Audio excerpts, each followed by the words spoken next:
Hello, my name is Aidan Coots, and today I will be doing my sports development assignment 3. This is all about sports initiatives, and the first one I'm going to start off with is Back to Netball. This is an initiative that brings women together from all over the country to play netball and get back into sport they used to play. It's mainly aimed at women sort of 26 and over, because that's when they tend to get out of sports after they're not in college or university, etc. This could also easily apply to mums who have had children, who have had to stop playing due to not having any childcare, so all the single parents. And again, it could also be people who have commitments or jobs, etc., who don't have much time on their hands anymore. It's mainly advertised for women, however, it was also open to men, but you don't ever see it advertised for men, so it's a bit gender specific, and it can be a bit discriminative between men, and they might not want to get involved because of this. They might feel a bit embarrassed being the only man there, etc. This initiative is run by Sport England. The initiative is run by England Netball, so the quality of coaching is to a good standard. They have specific coaches come and take the sessions and help them improve their skills and get back into netball. However, the skills they are taught are very basic because it's only £1 a session.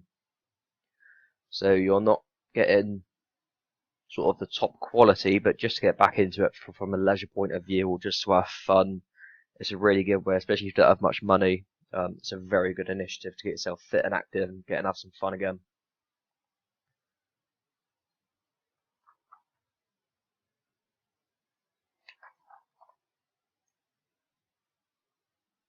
Back to netball, it's a scheme that brings is used to play netball with mothers who haven't got the time anymore, would like to rekindle their enjoyment and the game.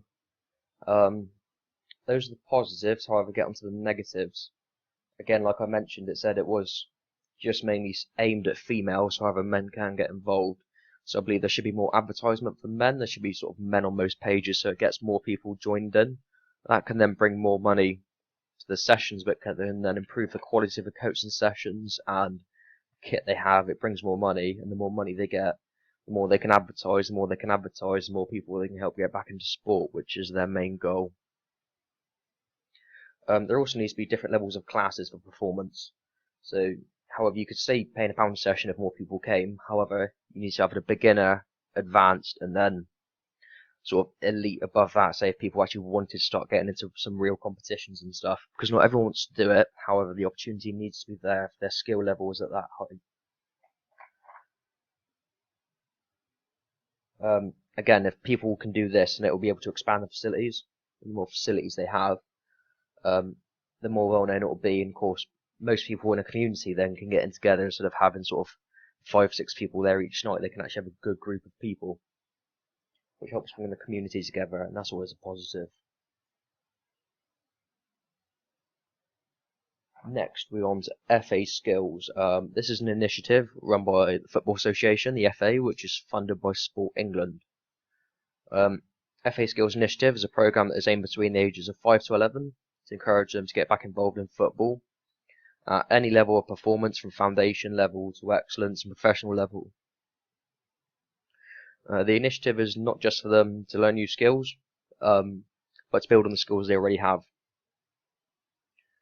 The FA provide school coaching sessions in schools nationally, as they normally do. When I was in school, they did Exeter City Football Club, came down and coached us for a bit. They also do it on holidays as well, people to partake in sessions of it training. The main aim of this initiative is to better the skills and techniques of players that come to sessions, that they are more gifted. On the other hand, they also invite everyone to these sessions as they help build on the enjoyments and the skills. Due to the initiative not just being about building skills, but it's also about techniques and the enjoyment of the participants, and it's also about getting children, sort of their brain to work more as well, to get them to start thinking instead of just the physical aspect of football. It's also about, along with the psychological, sort of about the technical and the social elements of the sport as well. Because if kids need to learn how to socialise as a big part of life, it's a good skill to have as well. If they don't learn that at an early age, they can suffer a bit later on. The sessions are run after school by the FA, and they're £3 per session.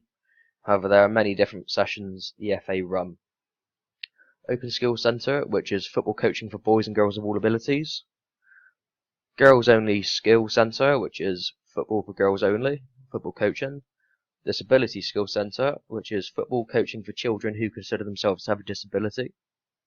Skills Extra Skills Centres, which is football for boys and girls who already have lots of football coaching. Your local skills coach can help you understand if this applies to sort of certain children or what bracket you might consider yourself in to be.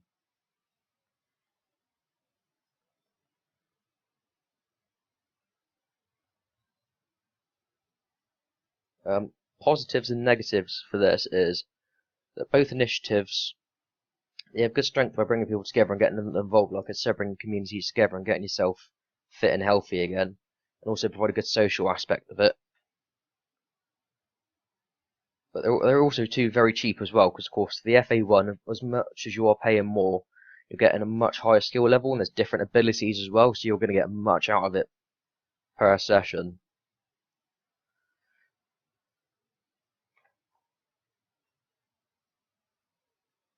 The FA skills and Back to Netball are very similar in some ways, in which they are both, sort of, like I said, cheap activities, a good way to get good quality coaching, and both encourage use of physical activity.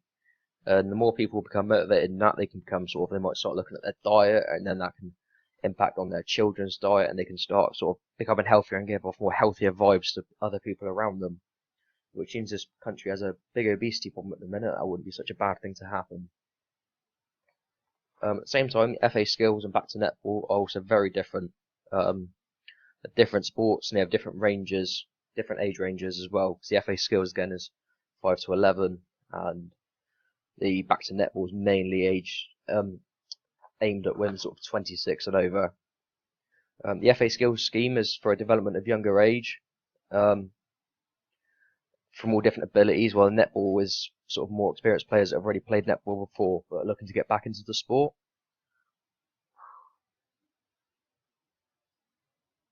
Back to Netball is a scheme that sort of aimed to bring people together who used to play netball again.